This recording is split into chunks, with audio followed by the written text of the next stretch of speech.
ಬರ್ತಾ ಇದ್ರೆ ಕೋರ್ಟ್ಗೆ ಒಬ್ಬ ಬಂದು ಮುತ್ತಿಡ್ತಾವನೆ. ಸಿದ್ದರಾಮಯ್ಯನವರೇ, ನೀವು ಮಂಗಳೂರಿಗೆ ಬನ್ನಿ, ನಿಮ್ಗೂ ಮುತ್ತಿಡ್ತಾರೆ.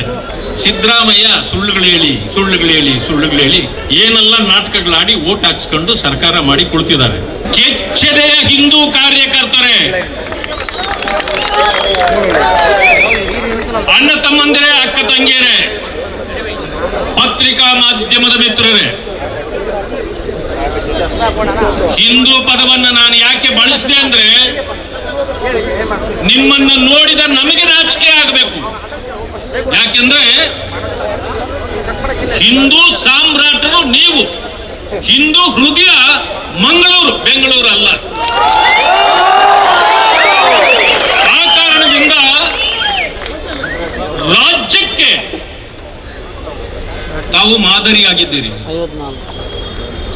ಎಲ್ಲ ಕ್ಷೇತ್ರಗಳಲ್ಲೂ ಭಾರತೀಯ ಜನತಾ ಪಕ್ಷವನ್ನ ಗೆಲ್ಲಿಸುವುದರ ಮೂಲಕ ಒಂದು ಸಂದೇಶವನ್ನ ಈ ರಾಜ್ಯಕ್ಕೂ ಮತ್ತು ರಾಷ್ಟ್ರಕ್ಕೂ ಕೊಟ್ಟಿರ್ತಕ್ಕಂಥವರು ನೀವು.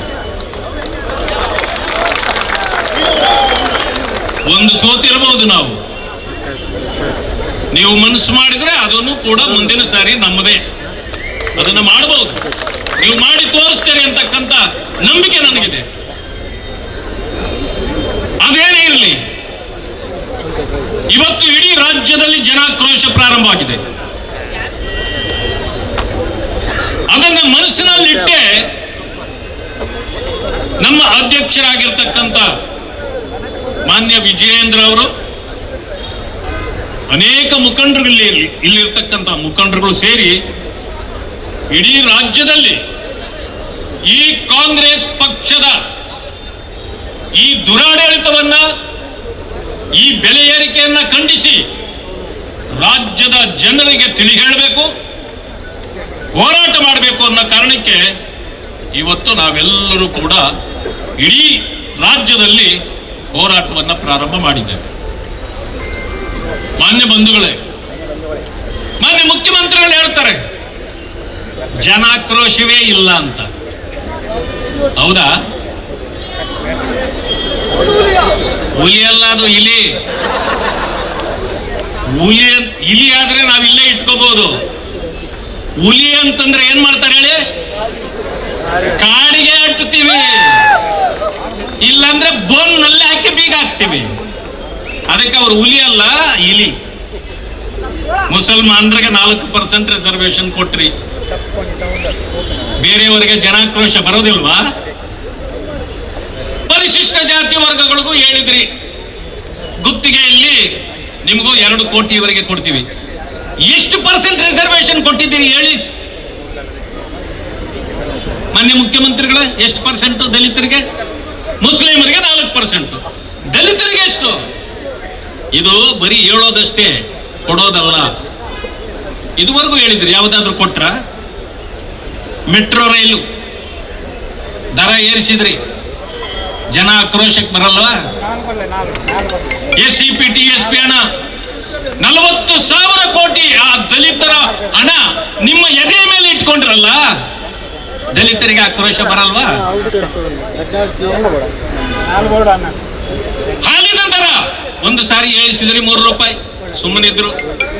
2ನೇ ಸಾರಿ 2 ರೂಪಾಯಿ ಏರಿಸಿದ್ರಿ, ಸುಮ್ಮನಿದ್ರು. ಈಗ 4 ರೂಪಾಯಿ ಏರಿಸಿ ನಾವು ರೈತರಿಗೆ ಕೊಡ್ತೀವಿ ಅಂದ್ರೆ 1 ರೂಪಾಯಿಯನ್ನು ಕೊಡ್ತಾ ಇಲ್ಲ. ಆಕ್ರೋಶ ಬರಲ್ವಾ? ಏನ್ ಮುತ್ತಿಡ್ತಾರ ನಿಮ್ಗೆ? ಇವತ್ತ್ಯಾರೋ ಟಿವಿನಲ್ಲಿ ನೋಡ್ತಿದ್ದೆ, ಮುತ್ತಿಡ್ತಾ ಇದ್ದ ಒಬ್ಬ. ನಮ್ಮ ಕಟ್ಟಾಳು ಭಾರತೀಯ ಜನತಾ ಪಕ್ಷದ ಕಾರ್ಯಕರ್ತನನ್ನ ಯಾರು ಕೊಂದ್ರು ಅವನ ಅಪರಾಧಿ ಜೈಲಿಂದ ಈಚೆ ಕರ್ಕೊಂಡು ಬರ್ತಾ ಇದ್ರೆ ಕೋರ್ಟ್ಗೆ ಒಬ್ಬ ಬಂದು ಮುತ್ತಿಡ್ತಾವನೆ. ಸಿದ್ದರಾಮಯ್ಯನವರೇ, ನೀವು ಮಂಗಳೂರಿಗೆ ಬನ್ನಿ, ನಿಮ್ಗೂ ಮುತ್ತಿಡ್ತಾರೆ. ಯಾಕೆಂದ್ರೆ ಜನಾಕ್ರೋಶ ಇಲ್ಲ ಇಲ್ಲಿ. ಬನ್ನಿ, ನೀವು ಮುತ್ತಿಡ್ತಾರೆ, ಹಿಡಿಸ್ಕೊಂಡು ಹೋಗಿರಂತೆ. ಇಡೀ ರಾಜ್ಯದಲ್ಲಿ ಇವತ್ತಿನ ದಿವಸ ನಿಮ್ಮನ್ನು ಯಾವತ್ತು ನಾವು ತಳಗ ಇಳಿಸ್ತೇವೆ ಅನ್ನೋದಕ್ಕೆ ಯೋಚನೆ ಮಾಡ್ತಿದ್ದಾರೆ ನಮ್ಮ ಜನರು. ನಿಪುಣರು ಇವರು. 5 ಗ್ಯಾರಂಟಿ ಕೊಟ್ರು, ಯಾರು ಕೇಳಿರ್ಲಿಲ್ಲ. ನೀವು ಗ್ಯಾರಂಟಿ ಕೊಟ್ರೆ ಮಾತ್ರ ನಾವು ಓಟ್ ಹಾಕೋದು ಅಂತ ಯಾರು ಹೇಳಿರ್ಲಿಲ್ಲ. ಆದ್ರೆ 5 ಗ್ಯಾರಂಟಿ ಕೊಟ್ರಿ, ಆದ್ರೆ ಬೇಡ ಅನ್ಲಿಲ್ಲ. ಅದು 3 ತಿಂಗಳಿಗೋ 6 ತಿಂಗಳಿಗೋ ಕೊಡ್ತೀರಿ. ಆದ್ರೆ ದಿನ ತಿಂಗಳ ಕೊಡ್ತೀವಿ ಅಂತೀರಿ. ಬರ್ಲಿಲ್ಲ ಅಂದ್ರೆ ಜಾರ್ಜ್ ಅವ್ರು ಹೇಳ್ತಾರ, ಅದೇನ್ ತಿಂಗಳ ಸಂಬಳನ ತಿಂಗಳ ಕೊಡಕ್ಕೆ ಅಂತ ಅವರೇ ಹೇಳ್ತಾರೆ, ಜಾರ್ಜ್ ಅವರು. ಈ ರೀತಿ ನೀವು 5 ಗ್ಯಾರಂಟಿಗಳಲ್ಲಿ 5 ವರ್ಷ ಕಳೀಬೇಕು ಅಂತ ಆಟ ಆಡ್ತಾ ಇರೋದು. ಇಡೀ ದೇಶದಲ್ಲಿ 3 ಸರ್ಕಾರ ಇದೆ ಕಾಂಗ್ರೆಸ್, ಹಿಮಾಚಲ್ ಪ್ರದೇಶ್, ತೆಲಂಗಾಣ, ಕರ್ನಾಟಕ. ಅಲ್ಲಿ 2 ಕಡೆ ಪಾಪ ಕುಡಿಯಕ್ಕೆ ನೀರಿಲ್ಲ, ಸಂಬಳ ಕೊಡಕ್ ದುಡ್ಡಿಲ್ಲ. ಕರ್ನಾಟಕದಲ್ಲೇನೋ ನಡೀತದೆ. ಇಡೀ ದೇಶಕ್ಕೆ ಕಾಂಗ್ರೆಸ್ ಅನ್ನು ಕಾಪಾಡಬೇಕಾದ್ರೆ ಇಲ್ಲಿನ ಅಮೌಂಟ್ ಹೋಗ್ಬೇಕು. ನಾವು ಮೊದಲೇ ಹೇಳ್ತಿದ್ವಿ, ಹುಷಾರಾಗಿರಿ, ಕಾಂಗ್ರೆಸ್ ಏನಾದ್ರೂ ಬಂದ್ರೆ ಕಾಂಗ್ರೆಸ್ ಪಕ್ಷಕ್ಕೆ ATM ಆಗಿಬಿಡ್ತದೆ ಅಂತೇಳಿ. ಇವತ್ತು ನಿಜಕ್ಕೂ ಅದು ATM ಆಗಿದೆ. ಮಾತು ಹೇಳ್ತಾರೆ, ಭಾರತೀಯ ಜನತಾ ಪಕ್ಷ ಬಂದ್ರೆ ಸಂವಿಧಾನ ಬದಲಾಯಿಸಿಬಿಡ್ತಾರೆ. ದಲಿತ ವಿರೋಧಿಗಳು, ಅಂಬೇಡ್ಕರ್ ವಿರೋಧಿಗಳು, ಇವತ್ತು ಹೇಳಿಯಪ್ಪ ಯಾರು ಅಂತ, ಅಂಬೇಡ್ಕರ್ ವಿರೋಧಿಗಳು ಯಾರು ಅಂತೇಳಿ ಇವತ್ತು ಪ್ರಪಂಚಕ್ಕೆ ಗೊತ್ತಾಗಿದೆ, ಅದು ಕಾಂಗ್ರೆಸ್. ಸಂವಿಧಾನ ವಿರೋಧಿಗಳು ಯಾರು ಅಂತಂತಂದ್ರೆ ಅದು ಕಾಂಗ್ರೆಸ್. DK ಶಿವಕುಮಾರ್ ಹೋದ ವಾರ ಅಷ್ಟೇ ಹೇಳಿದ್ರು, ಮುಸಲ್ಮಾನರಿಗೆ ನಾವು 4% ರಿಸರ್ವೇಶನ್ ಕೊಡಬೇಕು. ಆದ್ರೆ ಕಾನೂನು ಪ್ರಕಾರ ಕೊಡಕ್ಕಾಗಲ್ಲ, ಸಂವಿಧಾನ ಬದಲಾಯಿಸಿ ಆದ್ರೂ ಕೊಡ್ತೀವಿ ಅಂತಂದ್ರು. ನಿಮಗೆ ಮಾನ ಮರ್ಯಾದೆ ಇದೆಯಾ? ರಾಜಕೀಯ ಇದೆಯಾ? ನಮ್ಮ ಮೇಲೆ ಗೂಬೆ ಕೂರಿಸ್ತೀರಿ, ಸಂವಿಧಾನ ಬದಲಿಸ್ತೀವಿ ಅಂತ ನೀವೇ ಹೇಳ್ತೀರಿ. ಇವತ್ತು ಒಬ್ಬ ವಿದ್ವಾಂಸರನ್ನು ನೋಡಿದೆ ನಿನ್ನೆ ನಾನು. ಈ ರಾಷ್ಟ್ರದಲ್ಲಿ ಬಹಳ ದೊಡ್ಡ ವಿದ್ವಾಂಸರು, ಸಂವಿಧಾನ ಪಂಡಿತರು ಯಾರು ಅಂತಂದ್ರೆ ಬಾಬಾ ಸಾಹೇಬ್ ಅಂಬೇಡ್ಕರ್ ರವರು ಸಂವಿಧಾನ ಬರೀಲಿಲ್ವಂತೆ. 1000 ವರ್ಷಗಳ ಹಿಂದೆನೆ ಆ ಸಂವಿಧಾನ ಬರೆದಿತ್ತಂತೆ. ಬಹಳ ದೊಡ್ಡ ವಿದ್ವಾಂಸರು. ಮಾನ್ಯ ರಾಹುಲ್ ಗಾಂಧಿ ಅವರು ಹೇಳ್ತಾರೆ ನಿನ್ನೆ. ಇವತ್ತು ಇಡೀ ದೇಶದಲ್ಲಿ ಟ್ರೋಲ್ ಆಗ್ತಿದ್ದಾರೆ, ಎಲ್ಲ ಕಡೆಯಿಂದ ಚೀ ಅಂತ ಹೋಗಿತ್ತಿದ್ದಾರೆ. ನಾಚಿಕೆ ಆಗಲ್ವಾ ಕಾಂಗ್ರೆಸ್ಗೆ? ದಿನಕ್ಕೊಂದು ಹಗರಣ. ಕೇಂದ್ರದಲ್ಲಂತೂ ಹೋಯ್ತು, ಇನ್ನದು ತಲೆ ಎತ್ತೋ ಪರಿಸ್ಥಿತಿಯಲ್ಲಿಲ್ಲ. ಅಪ್ಪಿತಪ್ಪಿ ಇಲ್ಲಿ ಕೂಡ ಈ ಸರ್ಕಾರ ಈಗಾಗಲೇ ICUನಲ್ಲಿತ್ತು. ICUನಲ್ಲಿದ್ದಾಗಲೂ ಕೂಡ ನಿಮ್ಗೆ ಗೊತ್ತಿರಬಹುದು, ಹೃದಯ ಮಾತ್ರ ಮಧ್ಯದಲ್ಲಿ ಪಟ ಪಟ ಪಟ ತೊಡ್ಕೊಳ್ತಿರ್ತದೆ. ಅದನ್ನ ICUನಲ್ಲಿ ಇದರಿಂದ ತೆಗೆದ ತಕ್ಷಣ ಗೊತ್ತಾಗುತ್ತದೆ. ಅಂತ ಪರಿಸ್ಥಿತಿಗೆ ಇಲ್ಲಿ ಕಾಂಗ್ರೆಸ್ ಬಂದಿದೆ.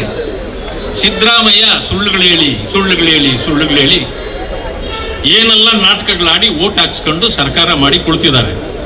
ಈಗ ಅವ್ರ ಚೇರ್ಗೆ 2 ಕಾಲು ಇರೋದು, ಇನ್ನೆರಡು ಗ್ರೂಪ್ 2 ಕಾಲುಗಳು ಮುರಿದಾಕಿದ್ದಾರೆ. ನಿಮ್ಗೆ ಗೊತ್ತಿರಬಹುದಲ್ಲ, ನೆಟ್ಟು ಬೋಲ್ಟು ಟೈಟ್ ಮಾಡ್ತೀನಿ ಅಂತೇಳಿ ಎಲ್ಲ ಲೂಸ್ ಮಾಡಿಬಿಟ್ರೆ. ಈಗ 2 ಕಾಲು ಇರೋದು, ಆ 2 ಕಾಲಲ್ಲೇ ಪಾಪ ಹೆಂಗೋ ಅಡ್ಜಸ್ಟ್ ಮಾಡ್ಕೊಂಡು ಕುಳ್ತವ್ರೆ. ಇನ್ನೇನ ಇನ್ನೊಂದು ಶುರುವಾಗಿ ಇನ್ನೊಂದು ಕಾಲು ಹೋದ್ರೆ ದೊಡಕ್ ಬಿದ್ದೋತದೆ.